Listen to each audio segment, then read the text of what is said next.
le journal.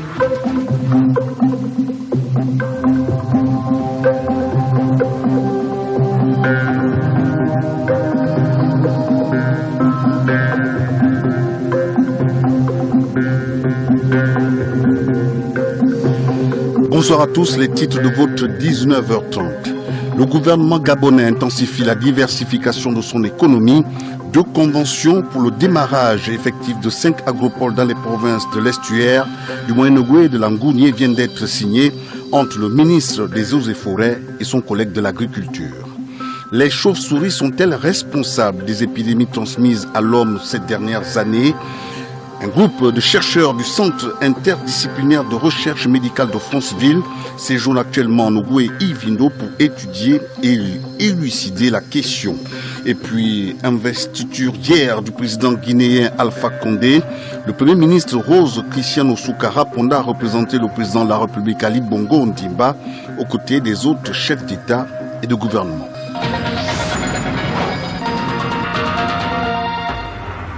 Une fois de plus, bonsoir et merci d'avoir choisi Radio Gabon, la référence pour vous informer.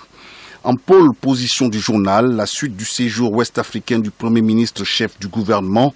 Après la Côte d'Ivoire, Rose Christian Soukara Ponda s'est rendu en Guinée-Conakry pour prendre part à la cérémonie d'investiture du président Alpha Condé. L'événement a eu lieu hier à la capitale Conakry en présence de plusieurs leaders du continent africain. On fait le point avec Bienvenue Minko.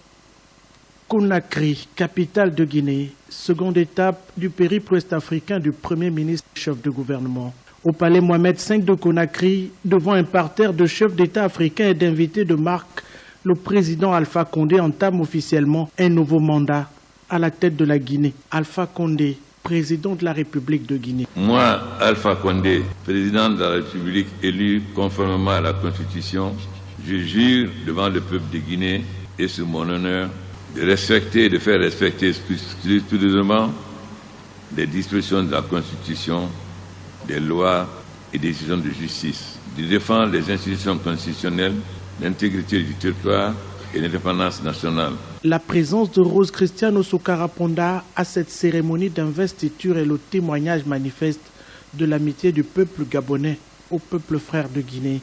C'est une nouvelle pierre à l'édifice de coopération bilatérale et multisectorielle entre Libreville et Conakry. Élu au premier tour de la présidentielle du 18 octobre dernier avec 59,50% de suffrage, le président Alpha Condé entame un nouvel exercice à la tête du pays. L'homme qui souhaite désormais gouverner autrement, dans son discours d'investiture, aspire à un changement profond et rapide dans l'intérêt du peuple guinéen. Retour au Gabon pour parler de la séance de travail ce matin à Libreville entre le ministre de la fonction publique et le personnel du secteur pétrolier. Au centre des échanges, le projet de révision des textes réglementaires du secteur pétrolier. Plus de précisions avec Marlise Reyi-Goubika. La rencontre entre le ministre de la fonction publique et le personnel du secteur pétrolier a permis d'examiner les textes réglementaires du dit secteur. Jacqueline Binyumba, présidente de l'Union pétrolière gabonaise. J'ai accompagné les sociétés de mise à disposition du personnel qui travaillent avec le secteur pétrolier afin de regarder ensemble dans les différents métiers où ils font de la mise à disposition. D'abord, le respect des textes réglementaires, donner toutes les informations nécessaires qui permettent à Madame le ministre d'accorder ou pas l'autorisation. La présidente de l'Union pétrolière gabonaise a également présenté au ministre de la fonction publique les métiers qui pourraient être mis à disposition aux compatriotes ayant subi des licenciements suite à la crise que connaît le Gabon depuis 2015. Regardez quels sont les métiers qui pourraient éventuellement être mis à disposition des jeunes Gabonais qui ont subi des licenciements ces dernières années liés à la crise pétrolière. C'est dans ce cadre-là que nous sommes venus travailler ensemble et voir les dispositions à mettre en place. À noter que la séance de travail qui a réuni Madeleine Baird et le personnel des sociétés pétrolières est la toute première. Elle se poursuivra dans les prochains jours. Autre ministre en activité ce mercredi, celui des Eaux et Forêts et son collègue en charge de l'agriculture. Ils ont procédé à la signature de 2 conventions pour le démarrage effectif de 5 agropoles dans les provinces de l'estuaire, du Moyen-Ogooué et de Langounié. Ceux-ci sont destinés à la diversification de l'économie nationale, mais également à encourager les jeunes à retourner à la terre. Vivian Aseko Olumo. Le premier est un accord cadre définissant le cadre général de coopération en matière de zones agricoles à forte productivité entre le ministère des Eaux et Forêts et l'Agriculture. Le second, un accord spécifique en vue de la réalisation de la déforestation et de la valorisation des espèces pour l'aménagement des zones agricoles à forte productivité. Ces futurs agropoles s'inscrivent dans le cadre du plan stratégique Gabon émergent et leur vocation est de développer l'agriculture nationale sur la base d'un foncier organisé autour des bassins de production à travers le pays. Selon les deux membres du gouvernement, un comité technique qui rendra compte de l'évolution de la mise en œuvre de ces zones agricoles à forte productivité en termes d'aménagement sera mis en place dans les prochaines semaines pour un meilleur déploiement du projet.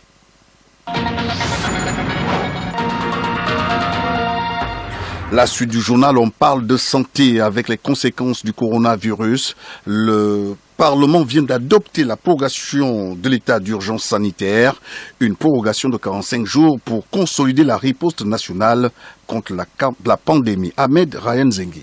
Le réveillon de cette année 2020 sera tout sauf normal. Le Sénat et l'Assemblée nationale ont donc adopté le projet de loi portant prorogation de l'état d'urgence pour une durée de 45 jours. En clair, pour ces fêtes de fin d'année, à moins que les autorités n'allègent pour une période spécifique ces mesures de restriction en vigueur depuis plusieurs mois, la pratique des mesures barrières devrait toujours constituer le nouveau mode de vie des populations. Une prorogation de 45 jours qui intervient en effet sans grande surprise. Le Parlement tamise ainsi l'optimisme d'une frange de la population qui espérait encore vivre l'euphorie habituelle des fêtes de fin d'année. Présentée, évaluée, puis entérinée en Conseil des ministres le 10 décembre dernier, sénateurs et députés ont donc voté pour 45 jours supplémentaires. Ce projet d'ordonnance portant prorogation des mesures de prévention, de lutte et de riposte contre la Covid-19, conformément à la loi numéro 003/2020 du 11 mai 2020 fixant les mesures de prévention, de lutte et de riposte contre les catastrophes naturelles. En somme, les populations devront donc à cet effet faire encore preuve de beaucoup de patience et de civisme en respectant stricto sensu les mesures en vigueur. À OIM dans le Wellington, le gouverneur Jules Ndjeki s'active à lutter contre la Covid-19. Il vient d'instruire le comité provincial de veille à intensifier les campagnes de sensibilisation auprès des populations réfractaires aux mesures barrières. D'OIM, la correspondance est de Firmin et les Bienmesui. C'est à la faveur d'une rencontre mensuelle de mise au point de la coordination provinciale technique de veille et riposte contre la Covid-19 que le gouverneur de la province du Wellington, Jules Ndjeki, en ses qualités de président de la dite coordination, a instruit une vaste campagne à la riposte, au terme d'une présentation synthèse de la situation épidémiologique tout en relevant les insuffisances, les irrégularités, la non-prise en compte des états de besoin par le COPIL national, cause du relâchement des techniciens engagés et de la tendance baissière aux mesures barrières observées chez la population, d'où cet engagement. Docteur Loujer Boulingui, directeur régional de Santé Nord. Nous sommes en train de nous projeter déjà quant à l'arrivée de la deuxième vague, le maintien du respect des mesures barrières, renforcer un peu le dispositif au niveau de la surveillance épidémiologique à nos portes d'entrée au niveau des frontières. Et il est question également de procéder à une phase de sensibilisation de 2 semaines pour le respect des mesures barrières avant de passer à la phase de répression. Malgré les mécanismes de riposte mis en place, plusieurs familles pensent que la pandémie du Covid n'est qu'une illusion, d'où l'incivisme. Le directeur régional de Santé Nord revient sur la nécessité du renforcement des dispositifs et le port de bavettes, une obligation car le virus est là. À l'endroit des populations, c'est de leur dire il a fallu qu'il y ait l'applicabilité de certaines mesures diligentées par nos gouvernants pour que la phase de riposte prenne tout son sens. Toujours de rappeler à nos compatriotes le respect de ces mesures barrières, surtout le port de la bavette obligatoire dans les milieux publics. Au sortir de cette rencontre de mise au point, plusieurs pistes de solutions stratégiques ont été retenues pour ramener les populations à se ressaisir. En ligne, d'OIM pour Radio Gabon, la référence, Firmin et les Bienmesui. Yanogoué Ivindo, les chercheurs du CIRNF, le Centre interdisciplinaire de recherche médicale de Franceville, sont allés étudier les chauves-souris suspectées d'être à l'origine de la plupart des épidémies transmises à l'homme ces dernières années, à l'exemple de la Covid-19. C'est ce que nous rapporte Ahmad Benievaka. C'est une équipe composée de 6 scientifiques en combinaison jaune, couverts de la tête aux pieds, dirigés par le professeur Gaël Darren Maganga. Ces chercheurs ont décidé de se rendre à la grotte de Zadier pour rechercher de possibles virus émergents, notamment chez la chauve-souris. La mission consisterait donc à identifier les agents pathogènes qui pourraient représenter un danger pour les populations, aussi comprendre les méthodes de transmission interespèces. Le professeur Gaël Darren Maganga, chef de file, affirme que rien ne peut être productif en matière de recherche sans être sur le terrain. La connaissance du terrain nous permet en fait d'avoir une très bonne séquence des événements et de pouvoir expliquer ou interpréter facilement ce qu'on trouve au laboratoire. Effectivement, moi, mon travail, arrivé à Francheville, j'ai tout de suite fait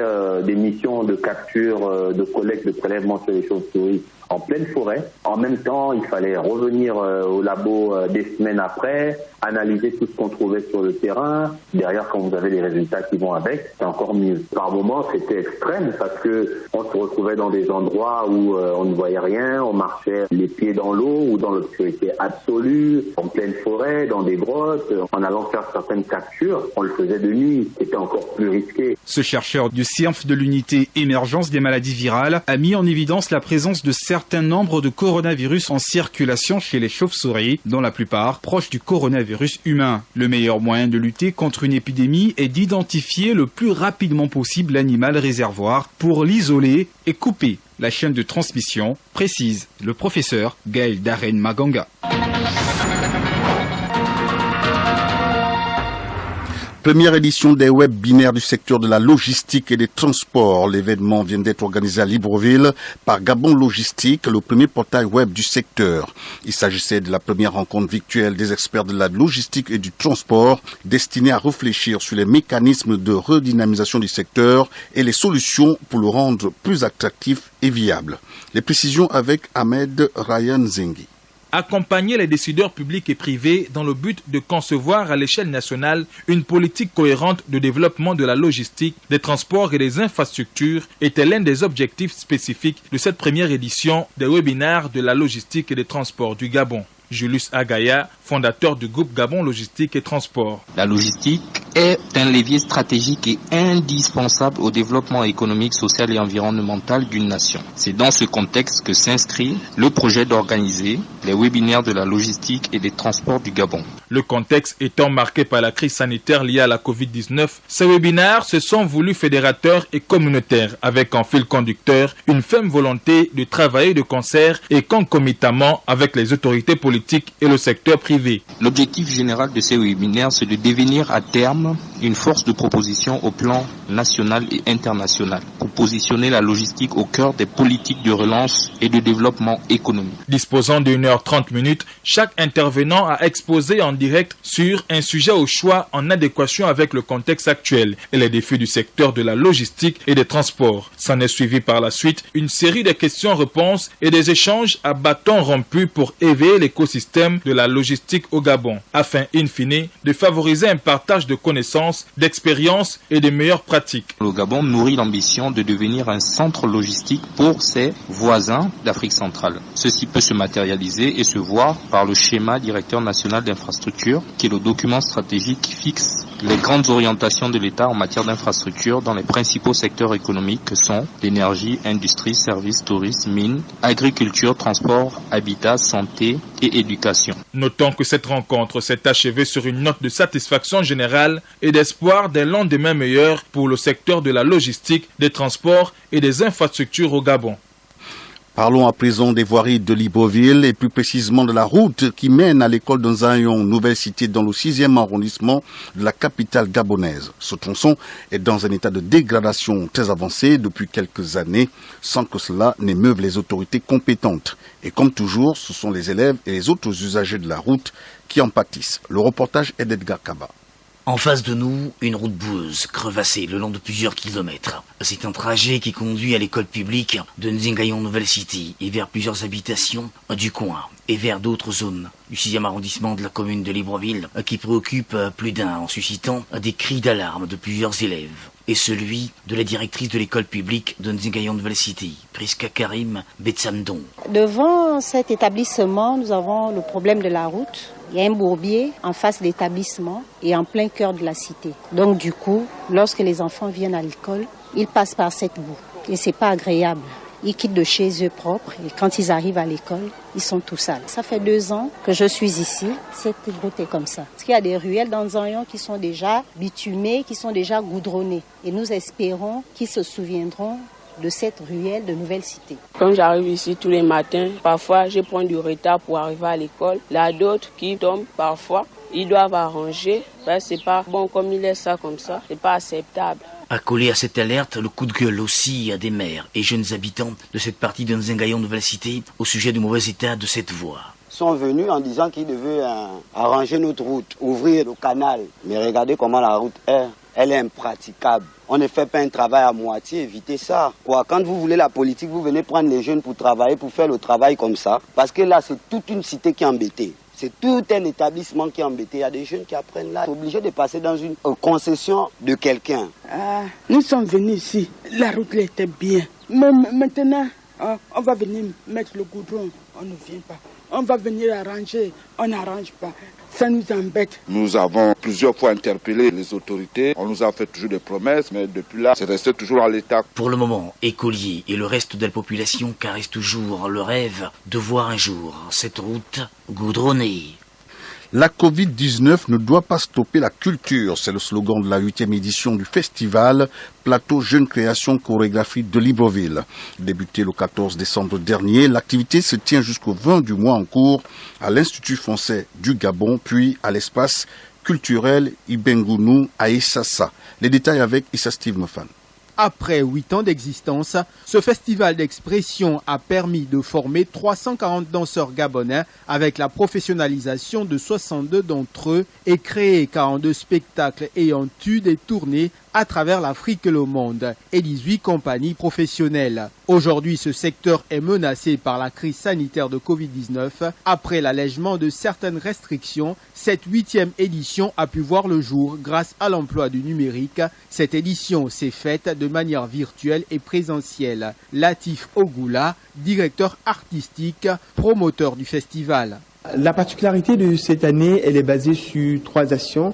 La première des actions, elle est basée sur la résilience. Et au-delà de la résilience, il y a aussi croire son art. Parce qu'on a vu avec la Covid-19, nous, on était en tournée avant la Covid, à 2 jours de la Covid, on a arrêté. On a vu beaucoup des artistes qui ont perdu leur boulot, qui ont perdu les dates, parce qu'ils vivent des dates et des tournées. Imaginez un artiste qui a arrêté de tourner depuis le 15 mars jusqu'à aujourd'hui. Il mange comment, il vit comment, on se dit, on ne doit pas l'arrêter. Donc il était important pour nous de continuer et d'y arriver.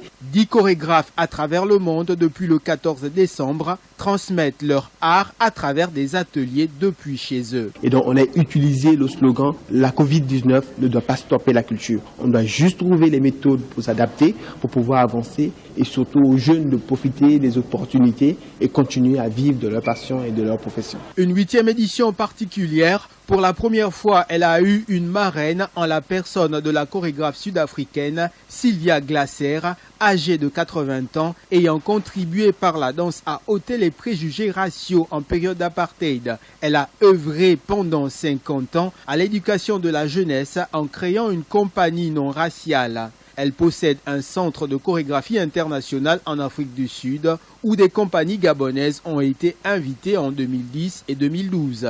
Bonsoir Clovis Mabika Manfumbi. Bonsoir Pierre. Alors vous êtes là pour nous faire un tour d'horizon de l'actualité hors de nos frontières. D'abord, cette décision du président de la RDC, Félix Tshisekedi, il a décrété un couvre-feu sur l'ensemble du territoire national dès demain pour freiner le nombre de cas de Covid-19 qui vient d'exploser dans la capitale Kinshasa. Tout à fait. À travers cette décision, Félix-Antoine Tshisekedi, la RDC prend de nouvelles mesures draconiennes pour lutter contre le coronavirus. Rappelons que hier soir, le président a décidé de décréter un couvre-feu sur l'ensemble du territoire national dès ce vendredi. 22 des 26 provinces du pays sont touchées et le nombre de cas explose dans la capitale et le nord Kivu. Le président Alpha Condé a appelé les Guinéens à la réconciliation et au dialogue après plus d'un an de contestation meurtrière lors de son discours d'investiture hier devant un parterre de chefs d'État et de gouvernement africains pour un troisième mandat, qualifié d'imposture par son principal adversaire, Cellou Dalein Diallo.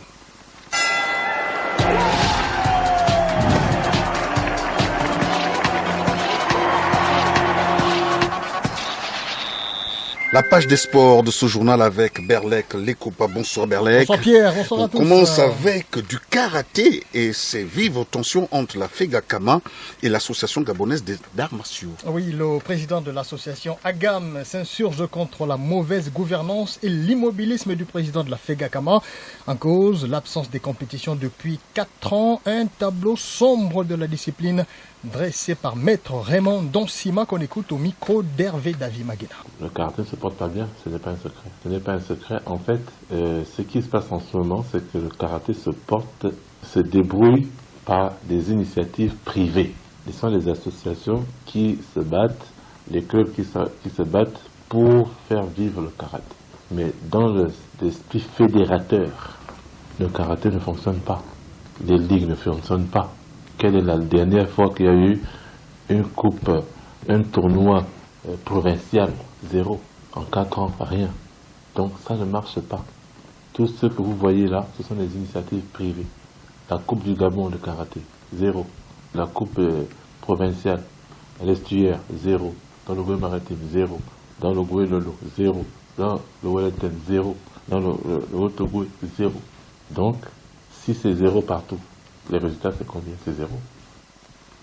En football, CAN des moins de 20 ans, ça passe pour le Ghana et le Burkina Faso, mais ça casse pour la Côte d'Ivoire. Après la Mauritanie, pays hôte, la Gambie, l'Ouganda, la Tanzanie, la Namibie et le Mozambique, on connaît 2 nouveaux qualifiés pour la phase finale de la CAN 2021 des moins de 20 ans.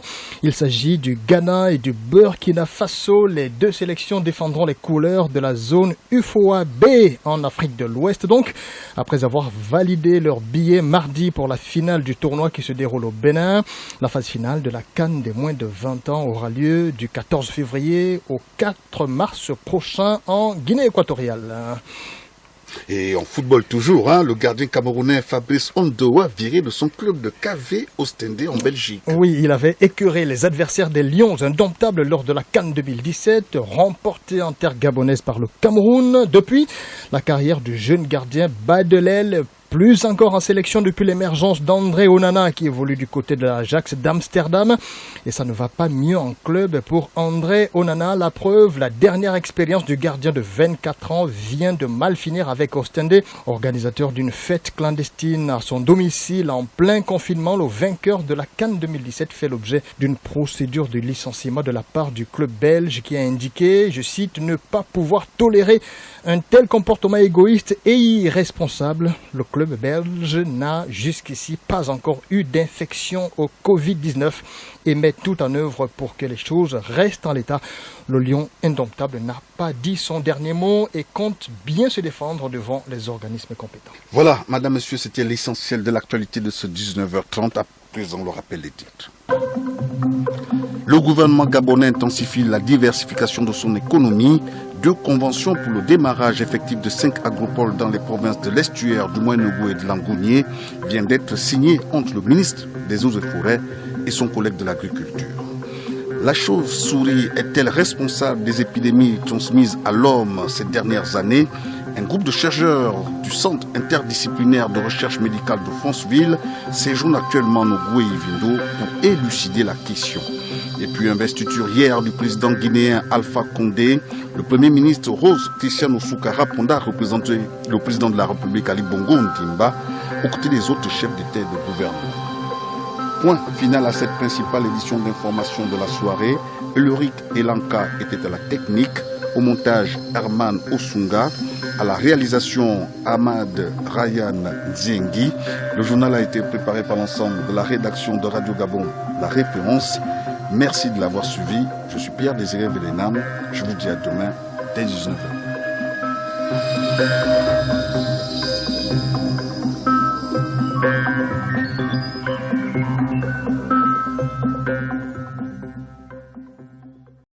Vous êtes câblé sur Radio Gabon émettant de Libreville, 88.7, 96.5 FM. Où que vous soyez, nous sommes avec vous.